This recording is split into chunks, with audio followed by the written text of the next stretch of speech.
Man, when I woke up this morning, I had to double check to make sure today is Friday, October 14th and not Friday the 13th, because that's what it feels like. A lot more bad news coming our way. I reported yesterday that Montenegro is withdrawing from the contest in 24, and two more countries are now saying they are going to do the same. Let's talk about this. Let's talk Eurovision.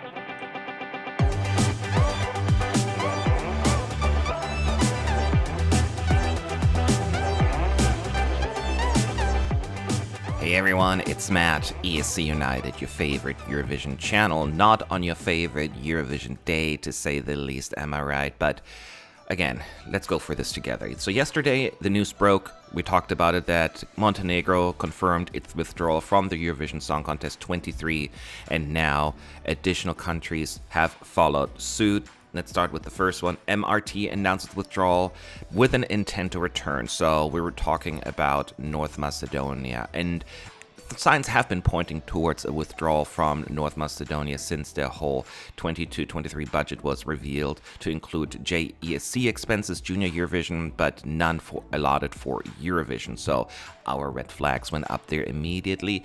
The head of delegations put up a strong fight for the country to remain in Eurovision, even submitting a proposal to MRT's programming council on how to improve the country's position in the contest, but in the end, broadcaster could not afford a participation, and the official statement on the withdrawal reads, "The decision is in the best interest of the citizens, taking into account the increased costs due to the energy crisis, which takes up a large part of the budget of the public service, as well as the increased contribution for the participation in the Eurovision Song Contest 23, which until last year amounted to 39,143 euros, and next year's is expected to be higher. This decision will enable the saving of funds that should be set aside for the stay of the Macedonian delegation in Liverpool, where the Eurovision Song Contest is being held." The statement then also goes on to say, but MPT and its services will broadcast the event, the two semi-final evenings, and the grand final. MRT hopes that the situation will stabilize, after which the country will return again to participate in 2024.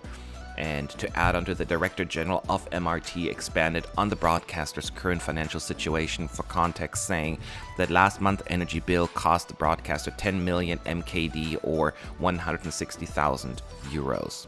That's a lot, of course. This amount is almost the entire cost of participating in Eurovision, which comes out to a one-time fee of 200,000 euros. And then he also reiterated that the decision is just for the year and that the country could return for the contest if the 24 finances allow. So could, not would. Very important distinction there. So North Macedonia, for the first time out in a very, very long time. This is heartbreaking. This is very sad.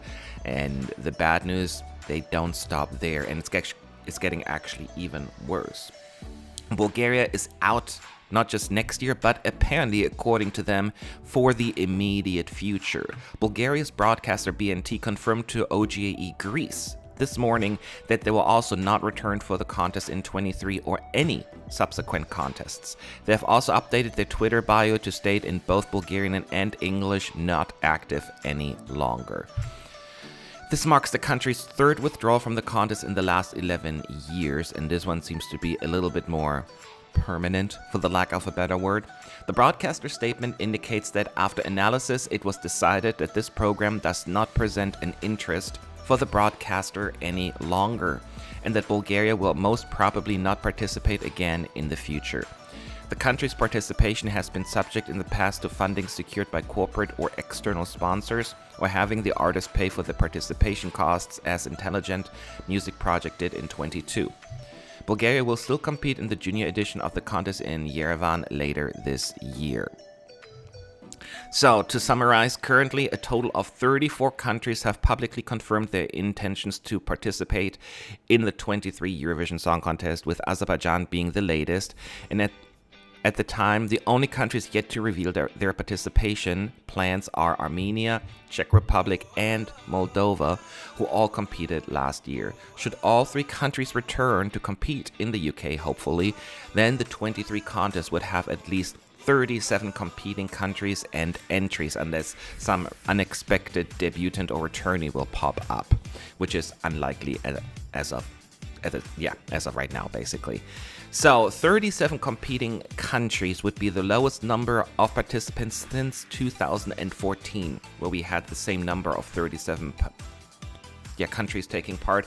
That would mean we would have most likely 15 songs in one semi and then 16 in the other. Pretty low. So it's the lowest since 2014. If we were to lose any other country, whether it's Czech Republic, Moldova, we would be at the lowest number since 2004, which is basically when the semi-system was introduced, and the lowest since the two semifinal system introduced in 2008. So those are staggering and very disappointing numbers. Both Bulgaria and North Macedonia out. Bulgaria is the fact that they decided to withdraw, less of a surprise because, as pointed out, they've done it a few times, but this definite, like, we're no longer going to take part in the future is a pretty strong statement, which is very upsetting, and there's not much we can do about it, but it just really tells us they will not return in any shape or form, at least for the foreseeable future.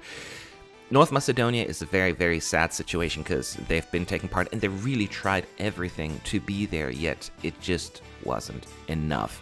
And money makes the world go round, obviously, and now, along with Montenegro, is a victim of the financial situation. I understand we have this global financial crisis going on. Inflation is rapid, energy prices.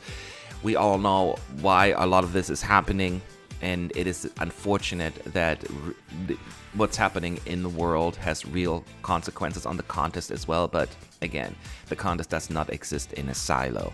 But yeah, so I just wanted to share that with you, that I know this is not great news. I prefer coming to you with exciting news, but you know, it is what it is at this point. Once again, the submission deadline has passed, so no new countries can report now their intent to participate. So whoever decided to take part is on the list. The EBU is are the only ones who know who will actually go to Eurovision, and they will give us that list in the near future. Right now, of course, they're probably equally disappointed by these numbers. We shall see. What are your thoughts on this one? I'm sure some of it is maybe slightly expected with where we're at right now, but it still is a bummer. It is a major bummer. Well, I have more to say about that at a later point. Leave your thoughts below in the comment section. I'll talk to you all later.